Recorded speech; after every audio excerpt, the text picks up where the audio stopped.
Bienvenue au rendez-vous de Sylvie. Aujourd'hui, j'ai le plaisir de recevoir Samuel Côté. Il est solutionneur animalier. Oui, nous aimons pour la plupart d'entre nous les animaux domestiques. Nous en avons pour beaucoup, hein. On en a des fois un animal, deux, trois, ça dépend des familles. Mais il arrive cependant qu'il y a des familles qui doivent se départir de leur animal et ça, ce n'est pas toujours facile. Alors, on a vu dans le passé plusieurs euthanasies qui se sont faites et on veut éviter ça pour notre animal. On veut lui donner une seconde vie. Alors aujourd'hui, Samuel est là pour nous en parler. C'est vraiment possible de donner une seconde vie à notre animal. Alors, il y a des solutions, puis c'est vraiment fabuleux. Alors, bonjour Samuel. Allô, bonjour. Alors, merci beaucoup d'avoir accepté l'invitation. Ça fait plaisir. Alors, donc, j'aimerais ça que tu nous expliques un petit peu ton parcours pour en être rendu à être solutionneur animalier. C'est bon. Ça fait longtemps que je travaille avec les animaux, là, depuis que j'ai l'âge de 6 ans que je travaille avec les animaux. Ma mère elle avait une pension, donc tout jeune, je m'occupais du soin des trains des animaux, là, des chiens, des chats. Puis j'ai été dans le domaine là, à partir de 15 ans là, de tout ce qui est là, rescue, donc les refuges, les centres de services animaliers. Donc, tu sais, je baigne là-dedans depuis vraiment tout le temps, là. Puis en 2005, j'ai eu l'occasion être le directeur général finalement de la protection des animaux de Québec, ça s'appelait. C'est là la première fois que j'ai vraiment été mis en contact avec la réalité dans les grands centres urbains. Parce qu'avant, quand je travaillais pour des centres de services animaliers, c'était sur la rive sud de Québec. Donc, quand j'ai fait le saut pour la ville de Québec, je ne m'attendais pas à ça, en toute honnêteté, là. C'est vraiment différent, la gestion municipale là, des villes comme Lévis et les environs versus Québec. Puis c'est ça, j'ai vite été confronté que c'est ça, à Québec, à cause d'une beaucoup de population, il y a beaucoup d'animaux abandonnés, ce qui en résulte à beaucoup d'euthanasie. Donc, en 2005, j'ai comme fait, wow, OK, moi, je m'en allais là pour sauver les animaux. Je pensais pas que j'allais devoir gérer justement là, un aussi gros nombre d'euthanasies. Puis je trouvais que ça avait comme pas de bon sens. Là. Je me dis, voyons, ça peut pas être comme ça. Puis, je le savais, en allant là, je le savais dans quoi je m'embarquais, mais quand tu le sais, puis quand tu arrives dedans, c'est comme, oh, OK, c'est la réalité, là. OK, la réalité de check. Et que, oui, c'est ça. Puis ça devait pas être facile, hein, parce que des euthanasies, tu dis qu'il y en avait beaucoup. Donc, est-ce qu'il y a encore, juste une petite parenthèse, il y a encore beaucoup de surpopulation? Je dirais que oui. Les 2 dernières années ont changé beaucoup le portrait, là. On va pouvoir s'en reparler un petit peu tantôt, là, mais les 2 dernières années avec les confinements et tout, il y a vraiment eu de gros changements là, à ce niveau-là. Mais c'est ça, là, dans le temps de 2005, là, quand j'avais commencé avec justement la protection des animaux de Québec, c'est ça. Fait que, j'ai décidé, je dirais, j'ai comme eu, OK, soit que je m'enfuis de ça, parce que moi, je voulais sauver les animaux, je voulais pas justement gérer ce milieu-là qui, j'ai trouvé, était pas sain finalement. Mais c'est ça. J'ai décidé de rester là. J'ai décidé, là, après les 3 ans de contrat avec la Ville de Québec en tant que directeur, là, d'aller avoir mon propre refuge. Donc, j'ai eu mon propre refuge pendant 7 ans. J'ai appelé ça les Fidèles Moustachus. Ça a été comme la continuité là, de la protection des animaux de Québec. J'ai comme repris la bâtisse où est-ce que c'était là, la gestion de Malière là, pendant 3 ans. Puis c'est ça, mon but c'était de sauver le plus d'animaux, mais quand tu es un refuge, je dis simple refuge, c'est pas pour diminuer quoi que ce soit, c'est juste que je ne gérais pas les animaux errants de la Ville de Québec, c'est que je gérais les animaux que les personnes venaient me porter. Donc oui, je sauvais les animaux, mais j'avais pas d'impact. Puis moi, mon but, quand j'ai décidé de rester dans ce milieu-là, c'est de changer les choses. Je me disais, ça peut pas continuer à avoir 3 à 5 000 euthanasies par année, puis que c'est juste comme ça d'année en année. Là. C'est comme, faut que les choses changent. C'est pour ça que pendant 7 ans, j'ai été un refuge. Donc, je faisais adopter des animaux. On a fait adopter là, plusieurs milliers d'animaux. Puis là, en 2016, j'ai soumissionné et j'ai eu le contrat pour être la gestion de Malière de la Ville de Québec. Mais là, en tant que propriétaire. Donc là, ça a été quand même une aventure assez particulière de s'installer, de tout mettre en place aussi le système de gestion animalière parce qu'il n'y avait rien qui était mis en place. Ça faisait des années qu'il y avait un organisme qui était la SPA qui s'en occupait, mais la SPA s'en occupait, puis la Ville de Québec s'en occupait pas. Donc là, la Ville de Québec a décidé qu'elle voulait connaître sa gestion animalière, connaître comment tout ça fonctionnait.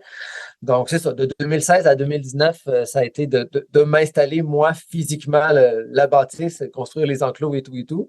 Il y a tellement eu aussi d'incidents qui sont arrivés, des inondations là, Oui, dans mon refuge. En tout cas, ça a été quand même assez challengeant. Euh, je comprends. mais c'est ça. Donc là, au moins de 2016 à 2019, moi, mon but était de réduire le nombre d'euthanasies. Puis c'est ça qu'on a fait là. En 4 ans, on a fait réduire de plus de 50% le nombre d'euthanasies, ce qui n'avait jamais été fait Wow. dans la province avant. Et ça, ben, Eh, un gros merci à tous les employés, à toute l'équipe, à toutes les familles d'accueil, à tout le monde qui ont pu mettre la main à la pâte finalement pour faire ce qui n'avait jamais été fait avant, de diminuer euh, autant le nombre d'euthanasie finalement là, en aussi peu de temps. Puis là, suite à ces 4 années-là, ben là, je suis retombé avec un refuge final, plus de contrat avec la Ville de Québec. Euh, hmm. puis, mais là, quand je recommençais, je veux pas, ça a été comme beaucoup d'investissement, là, tu sais, ces 4 ans-là, de s'installer, de construire un autre centre de services animaliers. Donc là, j'avais Ouais. 2 bâtisses. Donc là, j'ai dû faire le choix d'en garder juste une, là, parce que là, je venais de perdre comme 85% de mon chiffre d'affaires des activités. Donc là, je suis comme retourné à un refuge qu'on va s'occuper à adopter des animaux avec une expérience justement du domaine du milieu là, qui m'a permis de voir un Ouais. petit peu à quel niveau qu'on pourrait travailler pour aider la cause animale. Mais ce que je ne me doutais pas, ben, c'est qu'elle allait avoir les confinements. Donc, les confinements ont fait en sorte que ben, du jour au lendemain, là, j'ai dû fermer le refuge. Et je venais juste de comme me réinstaller là, à cause de la perte du contrat avec la Ville de Hmm. Québec. Donc là, ça a été de fermer le refuge, mettre les animaux en famille d'accueil. Et suite à ça, il est arrivé quelque chose que je me serais jamais douté, c'est-à-dire qu'il n'y avait plus d'animaux abandonnés. Pratiquement aucun animal était abandonné. Oh, ouais. Puis ça, c'était partout, là, tu sais, au Québec, aux États-Unis aussi. Aux États-Unis, il y avait des endroits là, ça faisait comme des centaines d'années là, que c'était rempli d'animaux à l'adoption. Puis pratiquement du jour au lendemain, il n'y a plus d'animaux à l'adoption. Vu que tout le monde était confiné à la maison, mais plus personne Ah, se il y avait un départissait animal. de son animal. Puis il y a plein de personnes qui étaient, hey, je suis seul à la maison, ben, je veux un animal, fait que je veux en adopter un. Donc, les refuges se sont vidés. Les, euh, les animaleries pour est-ce qu'il en vendait ou ce qu'il y en a qui vendaient encore des animaux se sont vidés. Les éleveurs, il y avait des listes d'attente de 2, 3, 4 ans pour les animaux. Il n'y avait plus d'animaux. Ce qui a fait que en 2020, ben, j'ai été pendant un an pratiquement avec mon refuge, ma bâtisse, mais vide. Parce que vu qu'il n'y avait plus d'animaux, que le monde se départissait, puis dès qu'il en arrivait un pour l'adoption, ben, il se faisait tout de suite adopter. Donc là, Ouais. financièrement, ça a été très difficile. Donc, j'ai dû vendre la bâtisse pour payer les dettes là, qui s'étaient accumulées au courant des années. Euh, Puis c'est ça. Fait que là, je suis tombé avec le centre de services animaliers d'une grosse équipe, après ça, une petite équipe, après ça, moi. Donc là, j'avais moi et un employé. On a continué à faire adopter des animaux, mais là, avec des familles d'accueil. Donc là, c'est-à-dire que là, je me suis trouvé des bénévoles, des familles d'accueil qui voulaient héberger l'animal en attendant qu'on trouve une famille d'adoption. Avec des Mhm. vétérinaires aussi, là, qu'on allait directement dans la clinique vétérinaire au lieu d'avoir un vétérinaire qui vienne au refuge comme avant. Là, j'ai dû vraiment tout restructurer. Fait que là, on allait chez un vétérinaire, on allait dans des familles d'accueil, mais cette Mhm. formule-là, je trouvais que c'était pas une formule gagnante parce que financièrement, elle me faisait m'endetter plus qu'autre chose. C'était beaucoup, beaucoup de Ouais. temps. Puis, tu sais, les familles d'accueil, quand ça va bien avec un animal, ça va bien. C'est super, c'est génial. Puis on avait des super de bonnes familles d'accueil. Mais il y avait aussi des personnes qui utilisaient le prétexte d'être famille d'accueil pour tester un animal. Fait que, on veut le tester. Si ça va bien, ben, on va l'adopter. Si ça va pas bien, ben, il faudrait qu'on trouve un autre foyer. Fait que, tu sais, ça, Hmm. je trouvais ça un petit peu. C'est ça. C'est pas quelque chose que j'aimais. Fait que là, C'est ça, c'est comme il n'y a pas de plan, c'est incertain, c'est c'est ça, ça. là. Donc, c'est C'est ça. toujours là, ça va bien une famille d'accueil. Quand ça va pas bien, là, il faut retrouver une autre famille d'accueil. Mais Et- là, dans le temps, quand j'avais une bâtisse physique, c'était facile. Si ça ne fonctionnait pas une famille d'accueil, je le reprenais dans la bâtisse physique, le temps qu'on en retrouve une ouais, autre. Mais tu sais, là, ouais. ce qui faisait que tu sais, moi et mon autre employé, ben, on était toujours dans le stress de OK, là, vite, vite, il faut trouver une autre famille d'accueil, il faut trouver une autre famille d'accueil. Fait que c'était pas une période qui était plaisante. Là. J'étais comme OK, je veux continuer à sauver des animaux, mais cette formule-là, beaucoup trop stressante, beaucoup trop coûtante. C'est OK, faut que je change de formule. Fait que là, dans ma réflexion, là, je me disais, là, les personnes continuaient de me contacter pour que je place l'animal dans un nouveau foyer. Donc là, j'ai commencé à dire, ben, regarde, je peux m'occuper de ton animal, mais tu vas devoir le garder le temps des démarches parce que je ne veux Hey, pas l'envoyer en famille d'accueil. Donc, garde-le le temps des démarches. On va le faire voir le vétérinaire, on va le faire voir le coach en comportement, mais il va rester chez vous dans ton foyer. Puis j'ai commencé à faire ça merveilleux. par défaut, mais là, je me suis rendu compte qu'il y a des personnes, c'est ça qu'ils voulaient. Là, ça a Hey, fait, oh, OK, il y a peut-être quelque chose là. Fait que là, je me suis oui. rendu compte qu'il y a du monde qui faisait de 1 heure, 2 heures d'auto pour faire affaire avec les fidèles moustachus parce qu'ils ne voulaient pas aller le porter dans un refuge. Ils ne voulaient pas le donner à n'importe qui sur Facebook, mais ils voulaient prendre la formule qu'on avait, c'est-à-dire de bien prendre le temps de connaître l'animal, de le faire voir des spécialistes vétérinaires et coachs en comportement. Et la personne le gardait le temps qu'on trouve un nouveau foyer. Donc, et c'est ça, Est-ce c'est que ça que c'est je suis en train encore de ça, faire là. Samuel? Oui, c'est ça. Là, c'est la C'est- formule que je suis en train de travailler avec. Là. Je suis encore un peu dans l'ajustement à certains niveaux, mais en gros, là, Oui. c'est ça que je fais là présentement. Mais c'est l'idéal parce que l'animal aussi, ça fait beaucoup de moins de stress pour lui de devoir aller à un endroit, entre un autre, puis tout ça. Donc, ça fait pour l'animal, je crois que lui qui est déjà dans son milieu, hein, parce qu'on sait que l'animal est habitué avec son propriétaire, donc jusqu'à temps qu'il le mette en adoption. Donc, c'est merveilleux. Et là, si tu veux, parlant d'adoption, on va parler justement avant d'adopter un animal, quand on veut en adopter un, il y a quand même des responsabilités qu'on a à prendre. Puis des fois, il y a peut-être des petites choses que tu peux nous dire aussi que, oh, c'est vrai, il faut penser à ça. Je donne un exemple. C'est une personne qui habite en appartement. En tout cas, ici, ça dépend peut-être des pays, mais ici, on sait très bien que dans les bails, il y a des clauses. Et ça, j'aimerais que tu nous parles un petit peu des choses qu'on peut penser à prévoir avant d'adopter un animal. Ouais. Puis, ben, c'est ça, puis en même temps, ça va me permettre de revenir un peu sur mon concept parce que euh, c'est vraiment là-dessus quand je me base maintenant beaucoup sur l'environnement. Puis Oui. c'est ça, je me suis rendu compte finalement avec les nombreuses années d'expérience, c'est que souvent quand l'animal, ça fonctionnera pas dans un foyer, c'est une question d'environnement.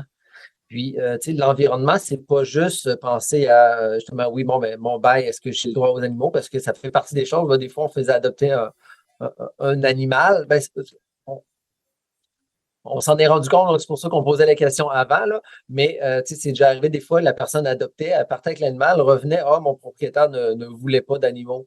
Fait que là, Et, éventuellement, c'est rentré dans le formulaire là, de demande d'adoption. Ou c'est ça, souvent, des fois, les personnes, ben, pas souvent, mais des fois, les personnes venaient nous porter un animal parce que, oh, ben là, mon propriétaire, j'avais pas le droit, mais je l'ai adopté. Fait que ça fait toute partie selon moi, de l'environnement. Puis c'est vraiment important parce que on a tendance à adopter parce qu'on le trouve beau. Waouh, il est beau l'animal, je le veux. Waouh, il est beau, il a l'air cute. Ah, il fait pitié, je le veux. Puis c'est normal. C'est normal qu'on ait des émotions quand on voit un animal, on regarde pour oui. adopter un animal. Mais il faut y aller avec une certaine logique puis voir, OK, est-ce que mon environnement est prêt à recevoir cet animal-là? Puis c'est pas parce que, mettons, Molly ne peut pas aller dans ton environnement que Daisy peut pas y aller.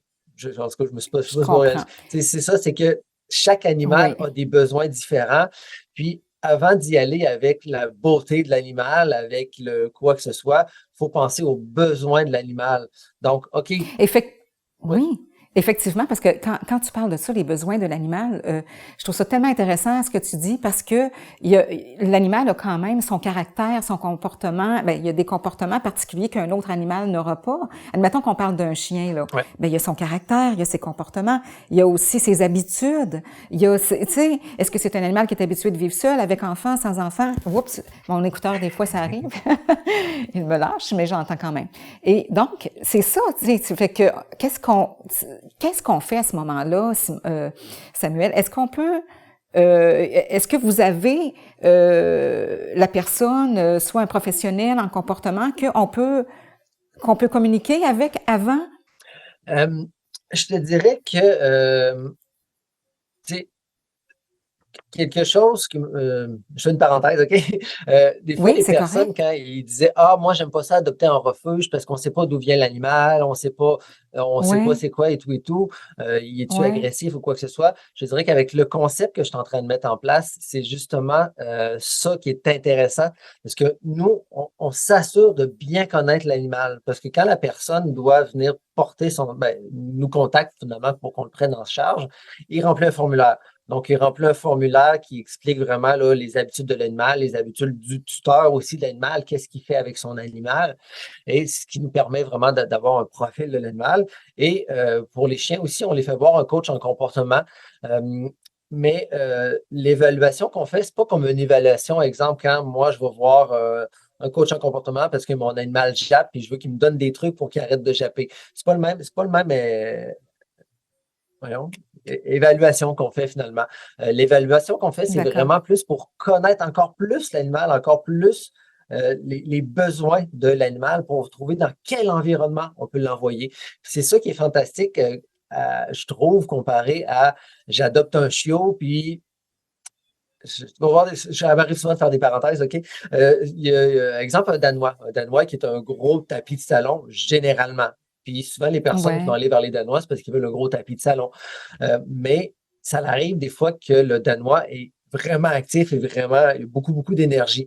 Mais un 120 livres, beaucoup d'énergie, c'est pas comme un 20 livres de beaucoup d'énergie, là. Un Danois qui a beaucoup d'énergie, ça bouge. Puis, tu sais, quand tu veux adopter un gros tapis de salon, tu te ramasses avec une tornade de salon, c'est pas pareil, là, la Hi, réalité est pas pareille, mais c'est quand tu sûr. l'adoptes chiot, tu peux pas nécessairement savoir quel type de chien ça va être une fois à l'âge adulte. Parce que oui, tu as beau lui donner tout l'amour, tout l'attention, l'encadrement nécessaire, mais c'est comme nous autres, tu sais, il y en a qui vont être tranquilles, il y en a qui vont être actifs, il y en a qui vont être stressés, il y en a qui vont être plus joueurs. Euh, Fait que le fait de passer par nous, finalement, avec notre concept, d'évaluer l'animal là, pour savoir dans quel type d'environnement l'envoyer, ça l'aide beaucoup.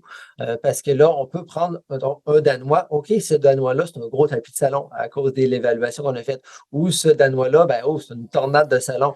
L'environnement qu'on va choisir pour cet animal-là va être totalement différent d'un animal à l'autre parce qu'on se base vraiment sur les comportements de l'animal, et face à ces comportements-là, face à ces besoins, dans quel environnement on veut le placer?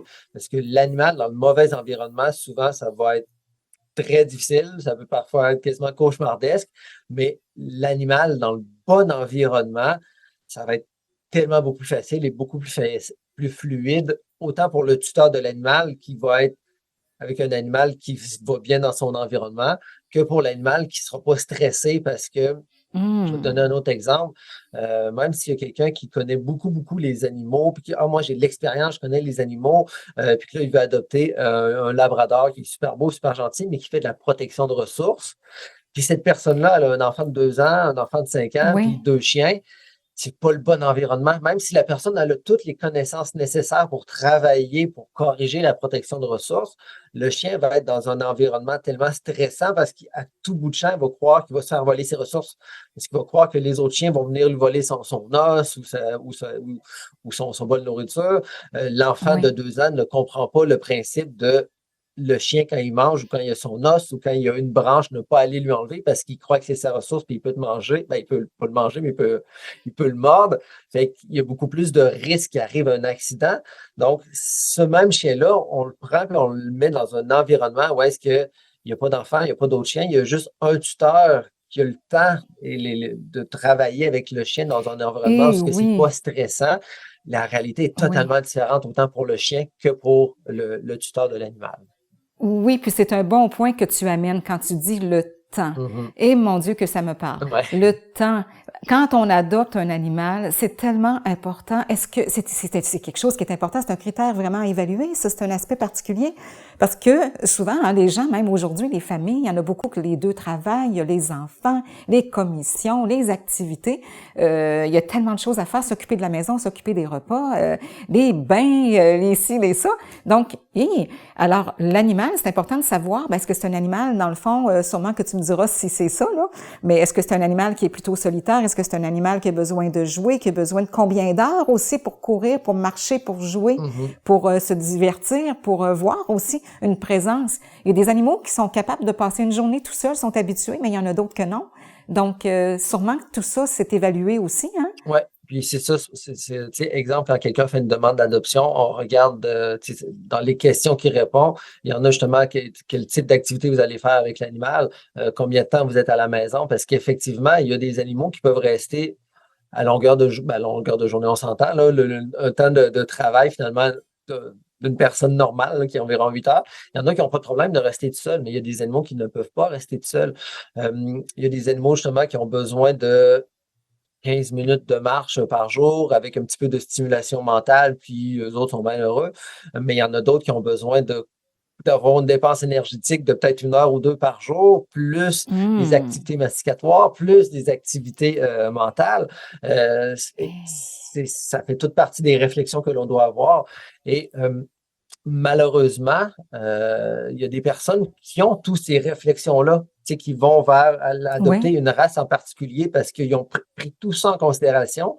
Mais l'animal qu'ils ont adopté, on ne peut pas tu sais, le programmer. OK, je veux que l'animal que je vais aller me chercher, il va être comme ça, comme ça, comme ça. Non, des fois, tu adoptes un animal en disant, j'ai fait toutes mes recherches par rapport à la race, par rapport au nombre d'activités qu'il doit avoir besoin, et je pense que c'est un animal qui est fait pour moi. Mais là, tu tombes que sur cet animal-là, cet individu-là, je ne sais pas si on peut dire un individu, en tout cas, cet animal-là en particulier, ben, ses besoins ne sont pas comme les besoins standards de la race, puis en demande beaucoup plus. Donc, des fois, tu peux avoir pris toutes les responsabilités pour être sûr d'adopter le bon animal qui correspond pour moi, mais la vie a fait que non, OK, cet animal-là a besoin encore plus de ce que toi, tu avais cru qu'elle allait avoir besoin, de ce que tu allais être capable de lui offrir. Puis, bien oui. Là, c'est un avantage, c'est un avantage, je trouve, dans ce que tu me dis présentement. C'est un avantage, à quelque part, d'aller chercher un animal en adoption comme ça. Parce que là, ils savent d'avance c'est ça. C'est quoi son comportement, c'est quoi son caractère. Ils le savent déjà. Ouais. Puis justement, ce que tu dis, des fois, j'ai des personnes là, qui me contactent là, sur les réseaux sociaux par courrier, me disent, non, vos animaux, ils ont-ils plus de problèmes de comportement qu'ailleurs? Parce que je leur dis, non, c'est pas qu'ils ont plus de problèmes de comportement que les autres refuges, parce que nous autres, on les connaît. Puis c'est qu'on prend le temps de les connaître parce que, puis tu sais, un animal qui est trouvé dans la rue, j'en aurais pas autant d'informations que l'animal que la personne me dit, je dois me départir de mon animal. On apprend vraiment à bien connaître l'animal. Puis c'est ça, c'est que toutes les personnes qui vont adopter n'importe quel animal, là, que ce soit chez un éleveur, en refuge, donné sur Facebook, tout le monde va adopter l'animal avec des problèmes de comportement. C'est juste que souvent, ils ne vont pas le savoir.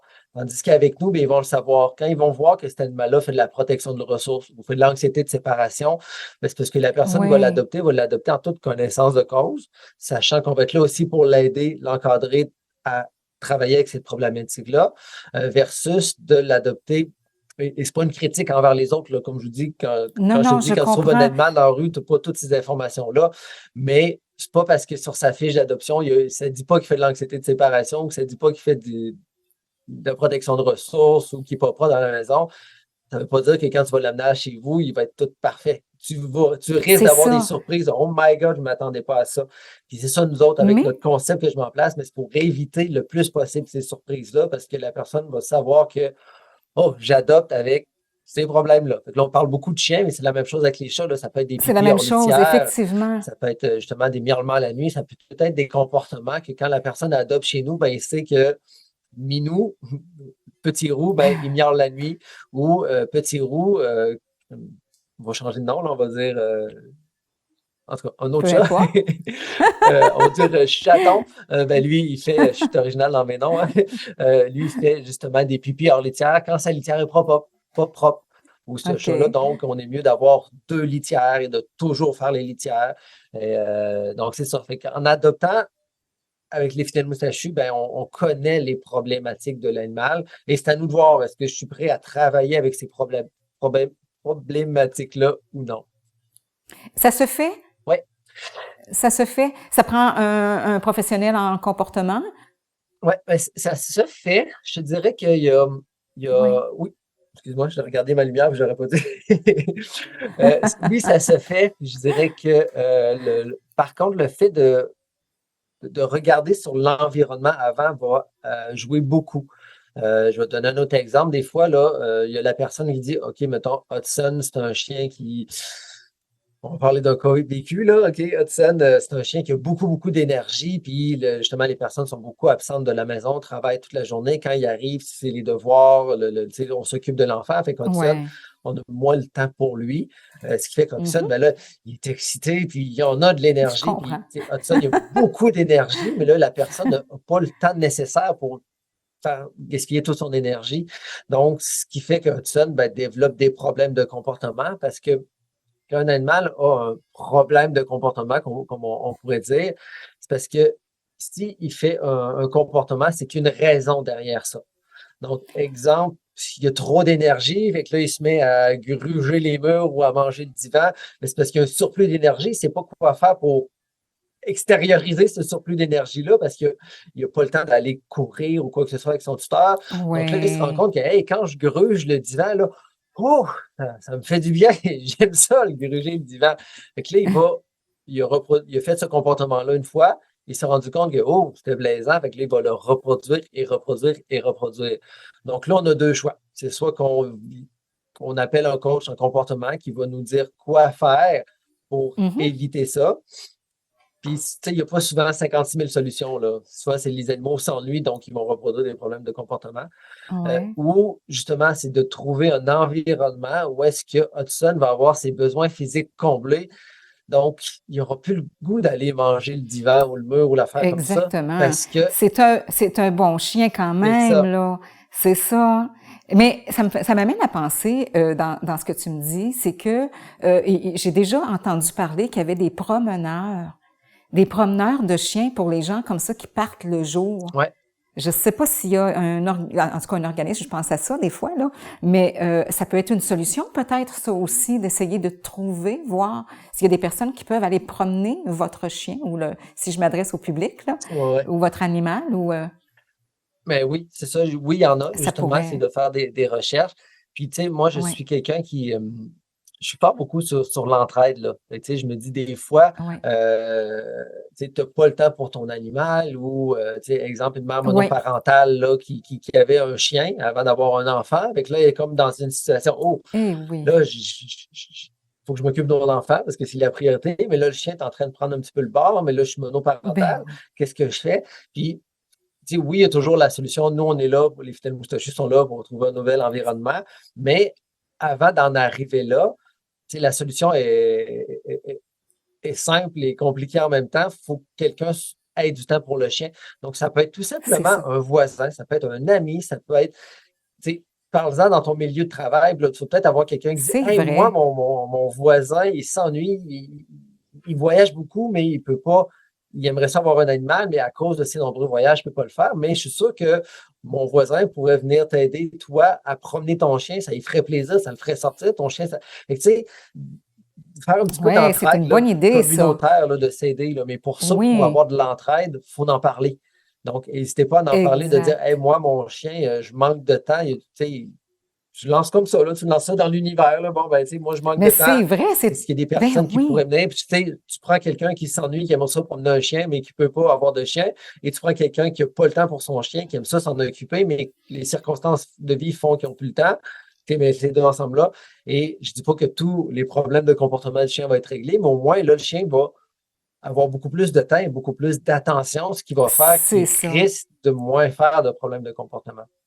C'est ça. Puis après ça, ben là, la personne peut dire, ben là, écoute, j'ai tout essayé, je vais prendre telle décision, tu sais, je veux dire. Mais oui, c'est vraiment, j'aime beaucoup ce que tu me dis là. C'est vrai, dans le fond, Mhm. des fois, ça peut être près de nous, Ah oui, puis on s'en rend pas compte, tu sais. Alors, donc, puis ces gens-là, ils osent pas le dire, ils osent pas le demander, puis peut-être que dans le fond, ça leur satisferait vraiment, ça les aiderait à moins passer de solitude, moins ouais. de se sentir seul aussi, tu sais, ou encore des gens qui ont des enfants, qui ont du temps, ou qui sont retraités, ou peu importe. Et ça m'amène à penser, les animaux, OK, j'aimerais que tu me dises qui sont à adopter. Donc, on disait les chiens, les chats, d'autres animaux domestiques, hein? Mhm. Et il y a des chiots, ou encore il y a des petits chatons, c'est ça aussi, et il y a des seniors. Hein? Il n'y a pas Ouais, juste là, ceux-là du milieu, là, ouais. mais vous avez aussi par moment des chiots, des seniors? Ouais, chiot, c'est très rare. Très, très, très rare, OK, là. Je dirais que ça l'arrive, mais c'est ça, c'est très rare. Les chatons, ça peut plus OK. arriver parce que ça, les chats, il y a un problème de surpopulation de chats au Québec, c'est parce qu'il y a beaucoup de chats qui se promènent à l'extérieur, qui ne sont pas stérilisés, ce qui fait Ah que, oui, c'est ça, des chatons, ça, on en a quand même souvent. Mais des seniors, on en a, puis je dirais que c'est quelque chose que j'aime beaucoup. J'aime beaucoup. C'est que nous, j'appelle ça des adoptions humanitaires. C'est parce qu'il y a ouais, certains endroits aussi qu'ils vont dire, bon, non, on ne prendra pas l'animal, il est trop vieux. C'est pour ça que souvent, il y a des personnes là, qui sont comme, bon, vous êtes notre dernier espoir, on ne sait pas quoi faire. Euh, les adoptions humanitaires, c'est un petit peu différent finalement. Là. C'est que je ne les fais pas voir le vétérinaire, je ne les fais pas voir des coachs en comportement. C'est une adoption qu'il dit humanitaire. Donc, exemple, on a un chat d'accord. de 14 ans qui est à l'adoption. Donc, les personnes qui vont l'adopter vont Eh, savoir que il n'y en aura pas, normalement, il n'y en aura pas encore pour 10 ans. Donc, l'adoption est à vraiment très peu de frais. Mais le concept est encore le même. Là. La personne remplit un formulaire de prise en charge, ce qui nous permet d'avoir un d'accord. profil de l'animal. Donc, là, on voit quel type d'environnement qu'on veut l'envoyer. On reçoit des demandes d'adoption, j'analyse les demandes. Et quand je trouve le bon foyer, le bon environnement, bon, je mets les personnes en contact finalement pour que la personne puisse aller voir l'animal senior dans sa famille pour voir si on peut poursuivre l'adoption.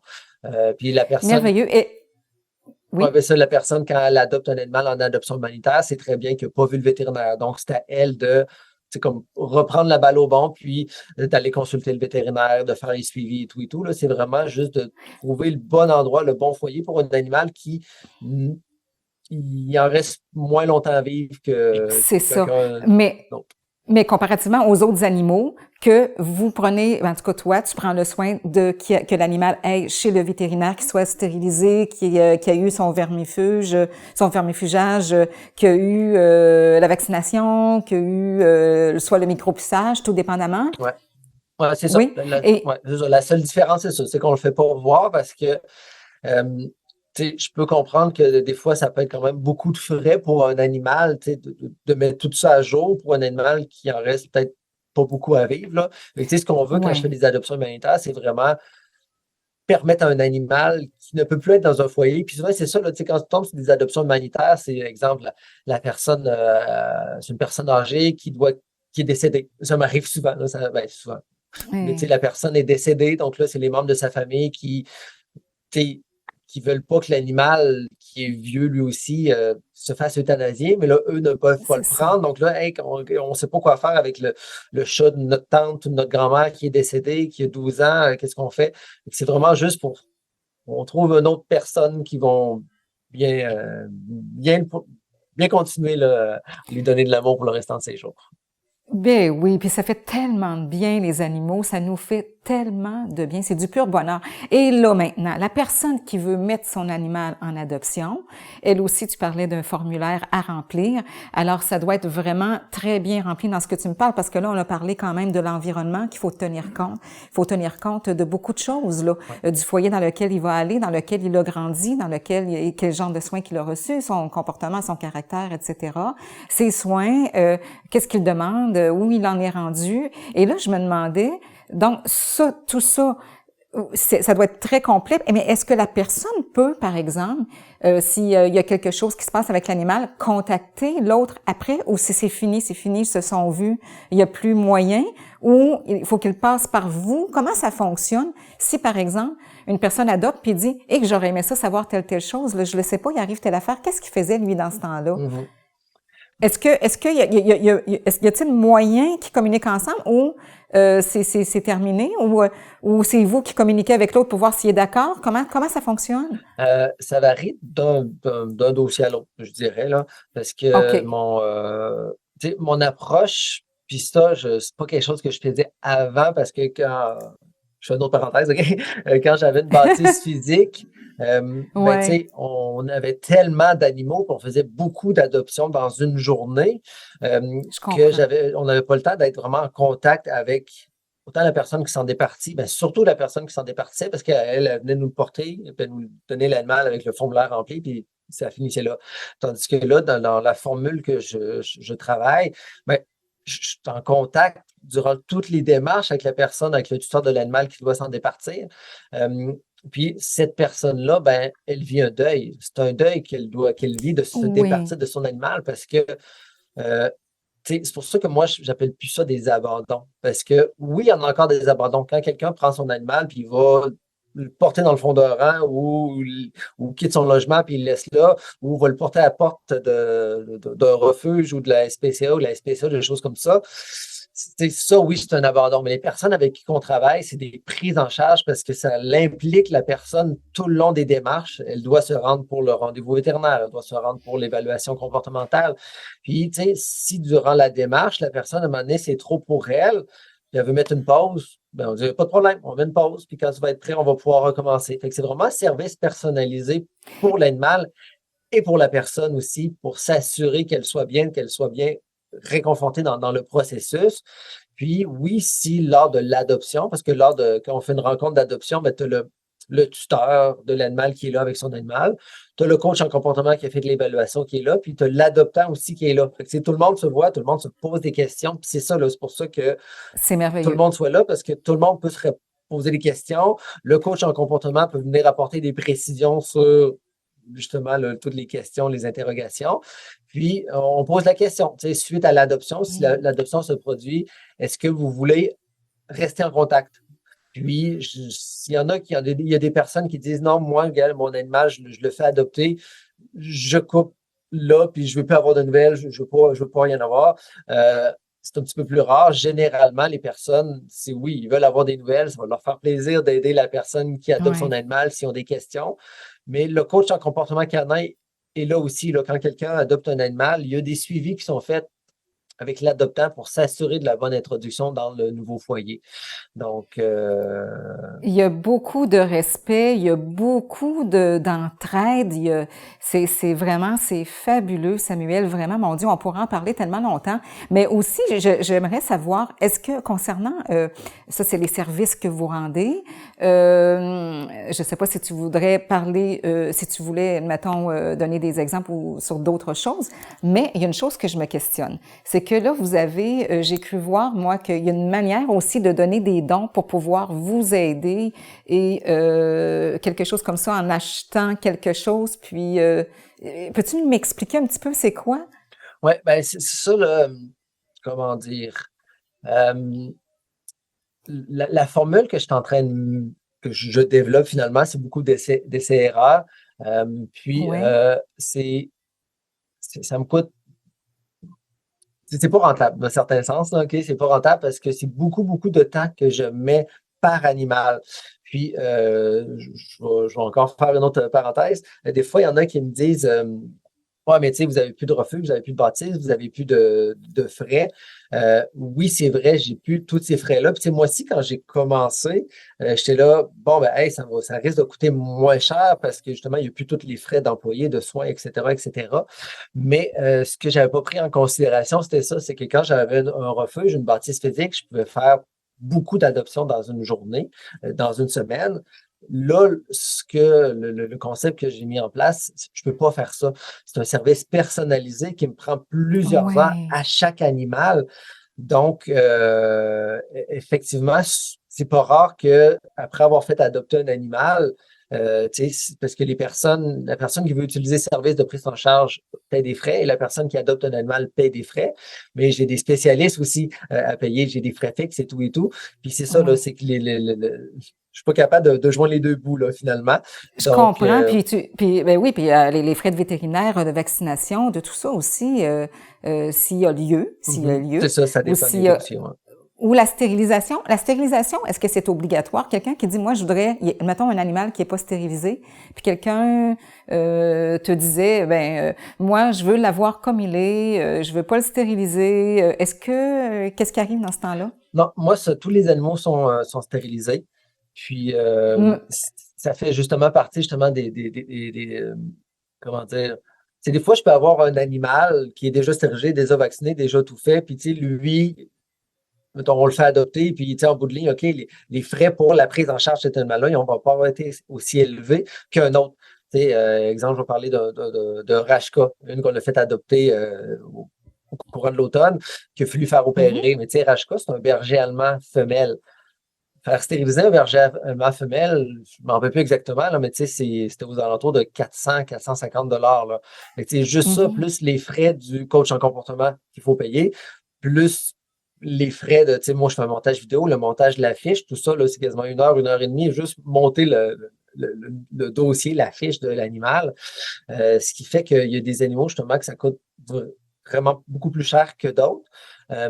Puis, oui, nous, tous nos animaux sont stérilisés. À cause de l'accès aux vétérinaires qui sont un petit peu plus durs présentement, ça peut arriver des fois que lors de l'adoption, l'animal n'est pas stérilisé, mais il va se faire stériliser. C'est la personne adopte, il paye les frais dans les frais d'adoption, c'est compris. Mais là, ça se peut que ce soit après l'adoption qu'il se fasse stériliser parce que justement, à cause des places chez les vétérinaires qui sont un petit peu plus difficiles moins accessibles ces temps-ci. Donc, une personne qui ne veut pas faire stériliser l'animal ne peut pas adopter, dans le fond. Non.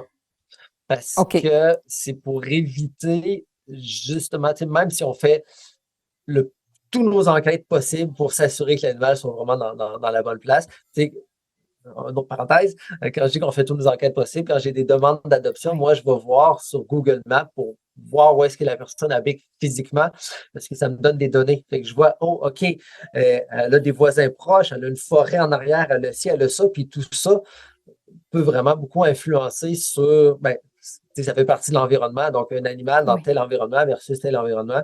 Et en tout cas, tout ça pour dire que j'ai oublié ta question. On parlait de stérilisation. Ah oui, c'est ça. Donc, oui, c'est ça. Moi, n'importe qui, là, c'est sûr et certain que l'animal doit être stérilisé parce que, comme ça, c'est ça. Même si je dis qu'on fait le plus d'enquêtes possible, si, exemple, l'animal, il arrive quelque chose, l'animal se perd, il est récupéré par quelqu'un qui, hey, wow, il n'est pas stérilisé, je vais l'utiliser pour faire de l'accouplement. Je veux vraiment éviter ça le plus possible. C'est pas la raison pour laquelle oui, c'est pour le bien-être. C'est ça. C'est pour son bien-être. C'est ça. Je comprends, puis je trouve ça bien que tu l'expliques, que tu nous l'expliques. Et puis, concernant la micropuce, ici au Québec, les chats doivent être micropucés. Maintenant, concernant les chiens, vous le faites aussi? Les micropuces, là, moi, la raison pour laquelle j'aime les micropuces, c'est moins d'actualité présentement, là, vu que j'ai plus le centre de service animalier municipal. Là. Mais la raison pour laquelle j'aimais bien le micropuce, c'est que quand tu fais adopter un animal et que l'animal est micropucé, il est rattaché à une personne. Parce que oui, il y a l'aspect, mettons, OK, je perds mon animal, là, c'est sûr que s'il est scanné dans un centre de service animalier ou par un vétérinaire, on va savoir il est à qui.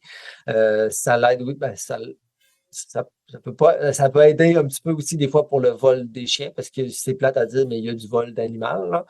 Mais moi, c'était surtout pour l'aspect de tu peux plus laisser ton animal dans la rue. Parce que si tous les animaux, si tous les animaux qui se feraient adopter devraient obligatoirement être micropucés avant l'adoption. Et lors de l'adoption, les jours qui suivent, finalement, l'adoption est transférée au nom du tuteur qui l'a adopté. On ne trouverait plus d'animaux abandonnés dans les rues, parce que si on le trouverait abandonné dans les rues, on dirait, hey Gilles, c'est ton animal, viens le chercher. Là, là c'est facile, tu as un animal, tu ne le veux plus, tu vas le porter dans le fond de rang, puis personne ne sait qui est à toi. Là. C'est comme bon, on a trouvé un animal. C'est pour ça que le micropuce, je trouve ça quand même important. Ceci dit, je suis en réflexion aussi, par contre, par rapport au micropuçage, parce qu'avant, oui, je l'exigeais à tous les animaux, mais là, pas mon concept, c'est un concept qui est en rodage un petit peu. Puis, parfois, quand c'est possible, je veux que qu'il soit fait, ça c'est sûr et certain, mais justement, avec la difficulté d'accès aux vétérinaires présentement et le fait que je suis en train d'essayer de travailler avec des personnes un peu partout à travers la province. J'ai 2 vétérinaires présentement dans la région de Québec. Donc, quand c'est des personnes de la région de Québec, c'est facile de les diriger vers mes vétérinaires. Mais des fois, quand je prends des dossiers qui sont à l'extérieur, l'accès aux vétérinaires est plus difficile. Si l'animal est déjà tout à jour dans ses vaccins, ses vermifuges, il a vu le vétérinaire il n'y a pas long, puis il reste juste un micropuce à faire.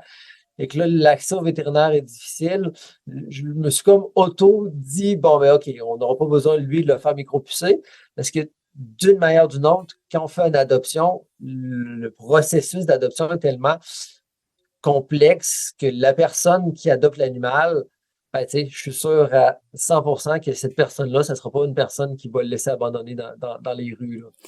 C'est ça. Moi, j'ai déjà vu aussi que la ville ou quelque chose comme ça, là, je veux pas, je suis pas certaine de ce que je te dis, là, mais que à part d'aller chez un vétérinaire, je pense qu'il y a le service qui se donne aussi à un endroit particulier. Ça se peut-tu?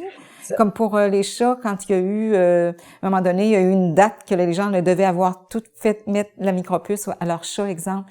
Et il me semble qu'il y avait quelque chose au niveau de la ville. En tout cas, ça, je suis pas certaine, là. Ouais, ben moi non plus, je ne peux pas te le confirmer à 100%, mais je sais qu'en Ouais, fonction des villes, tu sais, il y a des règlements, tu sais, il y a des règlements provinciaux, puis il y a des règlements municipaux aussi.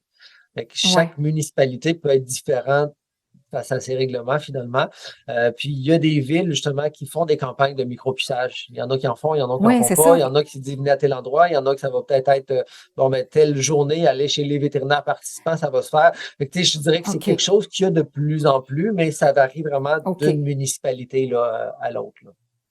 Ah, ça répond tellement bien à ma question. Ben Samuel, vraiment, je ne sais pas si tu veux ajouter quelque chose, mais est-ce que tu aimerais ajouter quelque Ouais, chose? ben oui, j'ajouterais peut-être juste une dernière petite Oui? commentaire. Euh, Oui? c'est tu sais, comment dire, souvent les personnes peuvent être méchants sur les réseaux sociaux. Parce qu'exemple, quelqu'un dit je dois me départir de mon animal, ça marche plus chez nous. Des fois, tu as des personnes là qui sont comme tu peux pas abandonner ton animal, puis là, ils sont méchantes envers Hmm, les personnes qui doivent se départir de son animal. Cette personne-là, c'est déjà un deuil, c'est déjà difficile pour elle. Parce qu'une personne qui tellement. s'en fout, comme je dis, va aller le porter devant une porte, va aller te porter. Fait que, tu sais, souvent, quand on est méchant Oui, face à quelqu'un devant les réseaux sociaux qui fait un cri à l'aide en disant je peux plus garder mon oui. animal, tu sais, je veux lui trouver un bon foyer, de venir lui chialer après, c'est pas une bonne chose parce que cette personne-là déjà vit un deuil. Il y a plusieurs choses qu'on peut faire. On peut venir lui. As-tu pensé à ça? Tu pensais aller voir un comportement? As-tu pas pensé à ça? As-tu besoin d'aide pour que je t'aide? Tu sais, au lieu de lui chialer après, dire, aller tu sais, la contacter, lui dire comment est-ce que je peux faire pour l'aider. Euh, Hmm. souvent, les personnes qui, tu sais, il y a une bonne intention derrière ça. C'est comme, hey, n'abandonne pas un animal. Mais quand la Exact, c'est personne, des bonnes c'est intentions, ça. oui. Mais quand la personne est rendue là, c'est parce que ça fonctionne plus. Puis, tu sais, qu'est-ce qu'on veut ultimement? On veut ultimement qu'un animal soit heureux dans son foyer.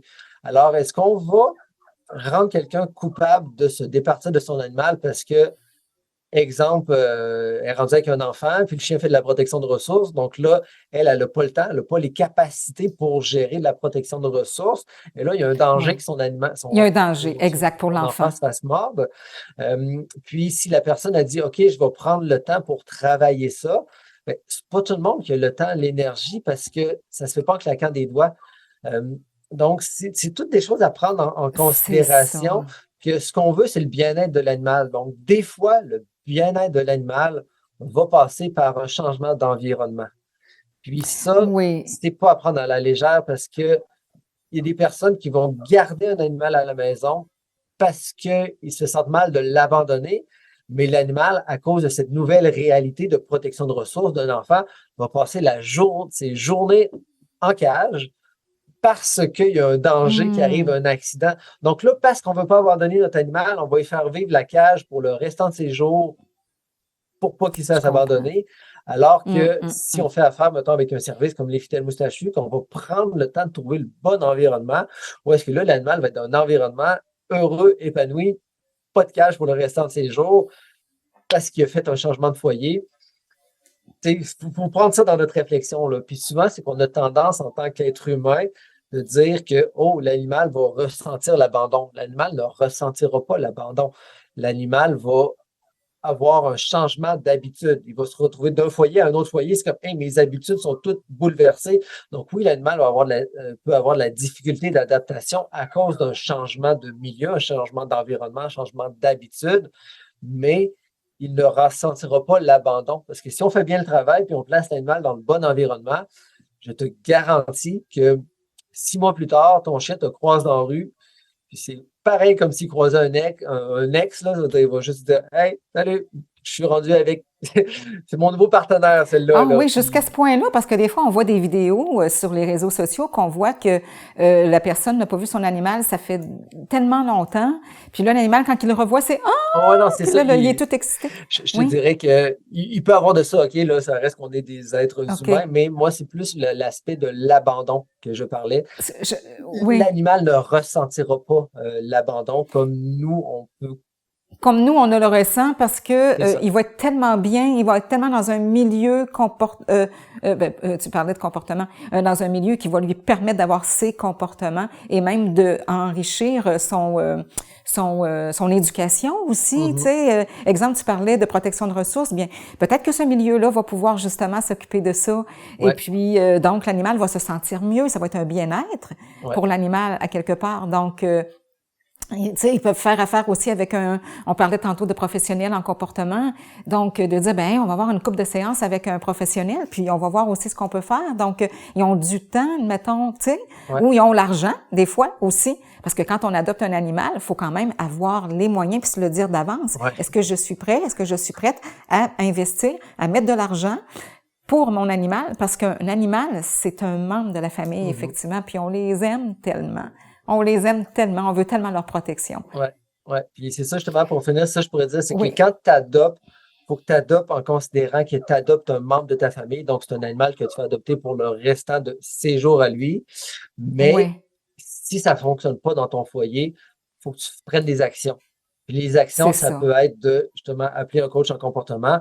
Mais d'appeler le coach en comportement, ça ne sera pas la seule action. Le coach en comportement va venir, va faire une évaluation, va te donner des protocoles et il faut que tu sois prête à les appliquer, les protocoles, et ça pour une longue durée de temps. Parce que si tu crois que j'appelle un coach en comportement, il vient me voir, il me donne des choses à faire, après 2 semaines, tout est réglé, mon chien est rendu parfait, c'est pas comme ça que ça marche. Là. Donc, si ça ne fonctionne pas, il faut prendre des actions pour régler ces choses-là. Et si tu vois que ça ne marche pas, si l'animal est malheureux dans ton foyer, ben c'est là des fois qu'il faut que tu songes peut-être à trouver un autre foyer qui va être capable de correspondre aux besoins de l'animal. Puis, il ne faut pas penser ça comme je l'abandonne. Non, c'est que mon animal est plus heureux. Qu'est-ce que je veux? Je veux le bien-être de mon animal. Alors, qu'est-ce que je peux faire pour rendre mon animal heureux? Est-ce que ça passe par un gros changement de ma réalité de vie, de mes habitudes, de tout? Et si ça n'est pas possible, ben, je dois peut-être penser à trouver un environnement qui va être capable de répondre et combler les besoins de mon animal. Et merveilleux, j'entends justement Angelo, notre chat. Peut-être que les gens ne l'entendent pas, mais il est là, puis il miaule, puis il fait... Moi, je l'entends pas. Il est en train de nous dire, regarde, là. Alors, je te remercie infiniment. Vraiment, ce fut vraiment une magnifique entrevue. Je pense que ça va avoir renseigné beaucoup les gens, Samuel. Et puis, écoute, je te dirais, tu es tellement respectueux, tellement humain, t'es connecté à ton cœur et moi, j'aime ça. Ça me prend du monde comme ça. C'est ça, les gens que je reçois ici au rendez-vous de Sylvie. Alors, merci infiniment. Vraiment. Ben, ça fait plaisir. Merci pour l'opportunité c'est la première fois que je parle de mon nouveau concept lors d'une entrevue. Donc, je suis content que tu m'aies donné l'opportunité. Eh bien, ça me fait tellement plaisir. Puis, sûrement qu'on va s'en jaser. Parfait, ça. Super. Puis, tant qu'à nous, cher public, merci beaucoup de votre présence et c'est toujours un plaisir de vous avoir parmi nous. On a des sujets qui sont tellement connectés au cœur. Alors, merci également de partager. Oui, n'hésitez pas à partager parce que je suis certaine que cette entrevue-là, entre autres qu'on a eu aujourd'hui, c'était un pur bonheur et qu'il y a beaucoup de personnes que vous soyez dans un pays ou un autre, l'important, c'est de partager et de dire oui, on s'en occupe de notre animal, il y a des solutions et il y a sûrement des solutions dans votre pays aussi. Il y en a dans notre province, ici à Québec et c'est du pur bonheur de passer notre vie avec notre animal. Alors, merci d'être là et je vous souhaite vraiment beaucoup de bonheur, vous aussi. Et si vous adoptez, n'hésitez pas à appeler, à téléphoner à Les Fidèles Moustachus. On va vous mettre le lien justement au bas et puis vous allez pouvoir justement aussi le contacter par Internet. Alors, merci et bon, à un autre rendez-vous de Sylvie. OK, au revoir.